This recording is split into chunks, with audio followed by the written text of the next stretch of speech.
At the end of each chat, whether it's a live chat or a chatbot session, you can optionally present a survey to the user.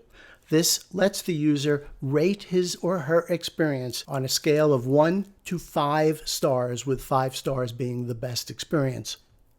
To look at all of the reviews for your agents, simply go into Agent Reviews and you will see a listing of all the chats for which a review was provided.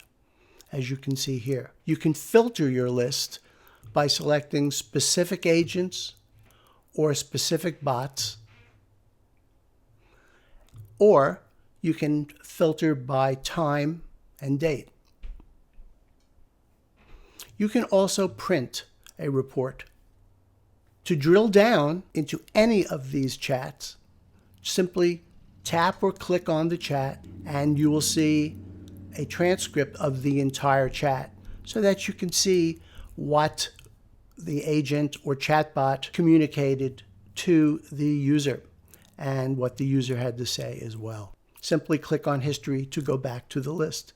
And you can drill down on any of these chats to see what the chat session looked like. And that's it.